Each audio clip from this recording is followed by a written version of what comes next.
Well, many thanks for joining us on BloombergQuint. Now, SpiceJet has signed MOU with Gulf Airline. To talk more about what this MOU means for SpiceJet and what it means for both the airlines, joining me is Ajay Singh, CMD at SpiceJet. So, give me a sense of what it means for both the airlines. How are you going to catch on to the opportunity, and does it also mean code share pact also on the lines? Well, this is an MOU. It's a first step, and the idea is to explore what we can do together.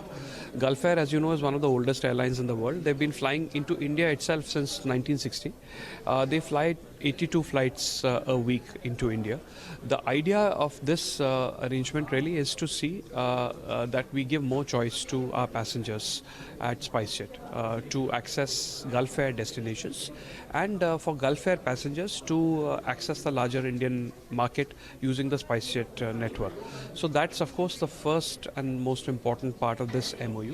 But in addition to that, we will also look at collaborating in various other spaces. One of them is the cargo space, where Gulf Air has a significant cargo network, and we will look to try and link our cargo network to theirs. We will also look to collaborate on engineering, on flight operations, on learnings that both sides can provide to each other. All right. And coming to the Indian aviation market, we have seen that we saw the market growing at a double-digit growth, but over the last couple of months as well, the growth has come down to single digit as well. We saw there was a slight blip because of what happened at Jet Airways, but now that capacity has been also recouped, what are the other factors which are really ailing the demand market as far as the aviation industry are concerned? Firstly, I think that it is pretty significant that despite a large airline like Jet Airways going down, you still are seeing growth in this market. That doesn't happen in most markets around the world. When a large airline goes down, it takes many years for that to recover. We have seen near full recovery. In fact, we today have more capacity than we had when Jet Airways was flying. We have more passengers flying than at that time, which is a great testament to the strength of the Indian aviation market. I think there has been a temporary blip in terms of the speed of growth, but the fact that there is growth despite a large collapse is in itself pretty significant. As far as other factors are concerned, of course, we need to solve some of the problems that Indian aviation has. We are still a high cost environment. We need to bring down the cost of aviation fuel. We need to bring down the cost of our airports. We need to find ways in which we can get our MROs to start to service and repair our own planes. So we have many things to do. I think we also need to have more rational fares in our market. I think that temporarily, of course, the demise of Jet Airways has lowered fares as a consequence of that capacity being distributed to low-cost airlines, many of whom are trying to establish new markets, and therefore the fares are low. But fares need to become sustainable, and of course, it is for the larger airlines to ensure that there is rationality. And what kind of cost impact was there due to the grounding of 737 MAX? The impact has been quite severe.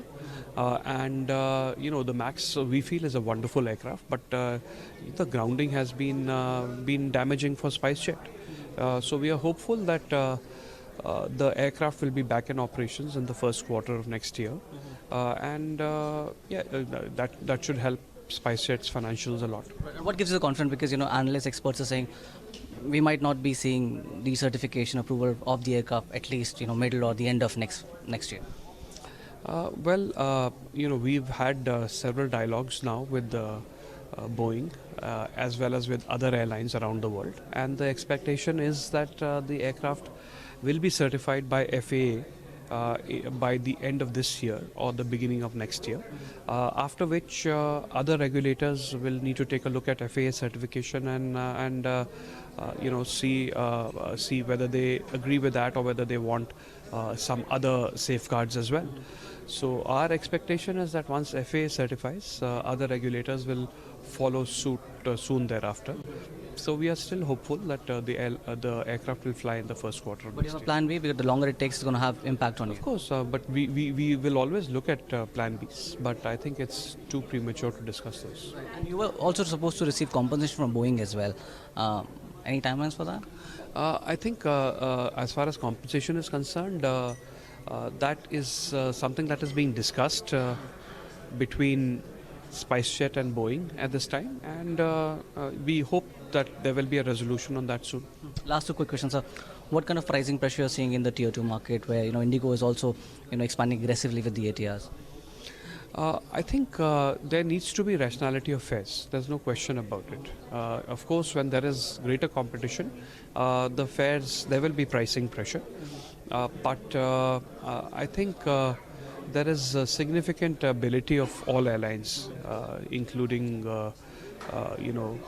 Indigo, Go, and the others, to take up fares. So we've seen that as fares are increased, and as long as that is done in moderation, there seems to be little impact on the demand. So certainly, I think it is our responsibility as airlines to create a viable aviation sector, and that means that fares need to be rational. There's been talks to include ATF under GST. Have you held any talks with the government? How can it help the industry? Well, we've been holding those discussions with the government for the last several years, and more intensively over the last few months. And we hope that the government will recognize that aviation is something which is a force multiplier for the Indian economy, for the economy of the states as well as the center, because it increases business, it increases tourism, and it spawns a lot of employment and job creation.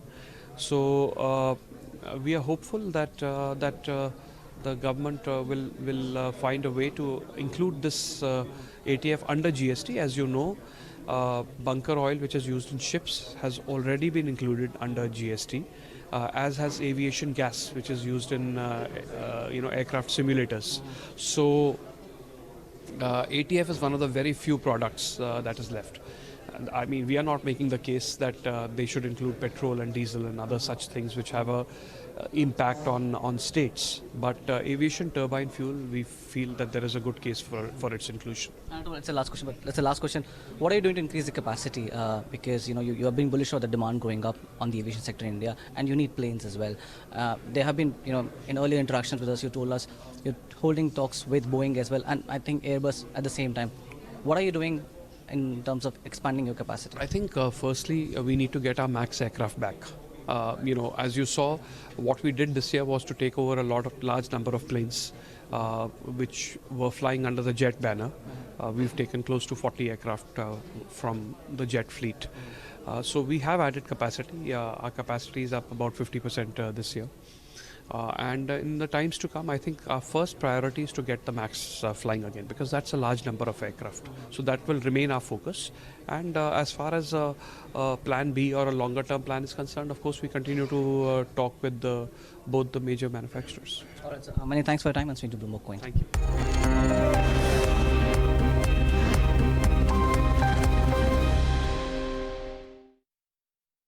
So